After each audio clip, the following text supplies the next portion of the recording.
If you run an auto repair shop and your numbers don't quite make sense, or profit isn't where you expect it to be, there's a good chance it comes down to one of these. These are the most common accounting and bookkeeping mistakes we still see auto repair shops making in 2026, and they're the kind that quietly cost you money every single month. In this video, we're going to break down the biggest mistakes, why they happen, and what you should be doing instead so you can actually trust your numbers and improve profitability. The first one is not fully understanding your labor profitability.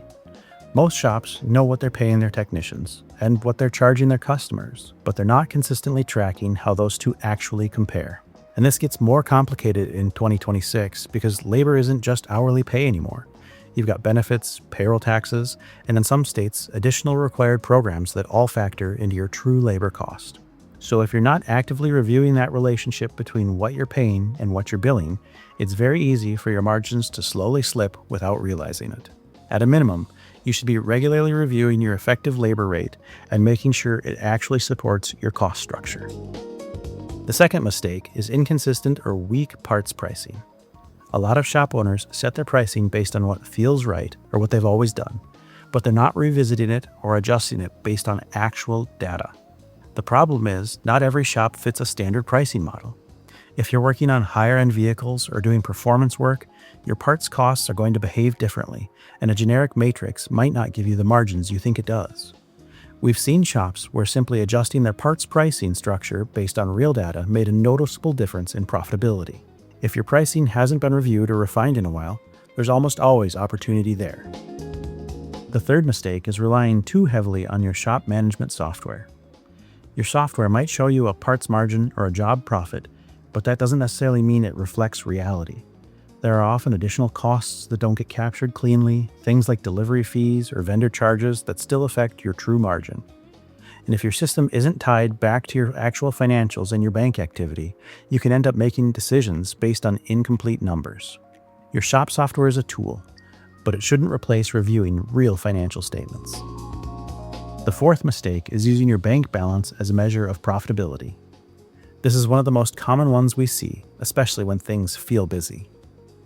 The issue is that your bank balance doesn't account for things like loans, equipment financing, or timing differences between when money comes in and when expenses hit. For example, if you finance a major piece of equipment, your cash might look fine in the moment, but your actual profitability tells a different story. That's why it's so important to look at your financial statements, not just what's sitting in your account. The fifth mistake is trying to fix everything at once instead of focusing on the areas that actually move the needle. Every shop has a lot going on, and it's easy to get caught up in the smaller expense categories that don't make a meaningful impact. In reality, most of your profitability is driven by a few key areas, primarily labor, parts, and your major overhead costs.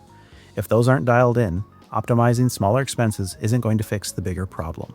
Progress comes from consistently improving the big drivers over time, not trying to perfect everything all at once. So just to recap, the biggest mistakes we see are not fully understanding labor profitability, inconsistent parts pricing, relying too heavily on shop software, using your bank balance as profit, and trying to fix everything instead of focusing on what actually matters. So if you're watching this and realizing a few of these might be happening in your shop, the next best step is to get a clear picture of where you actually stand. We have an ideal accounting solution quiz on our website that will point you toward the level of support that fits your shop. If you want something more hands-on, we also have parts and labor matrix pricing templates specifically for auto repair shops, along with our full auto repair accounting kit that walks you through what to track and how to think about your numbers. And if you're wondering what ongoing support would look like, schedule a free consultation to talk through your situation.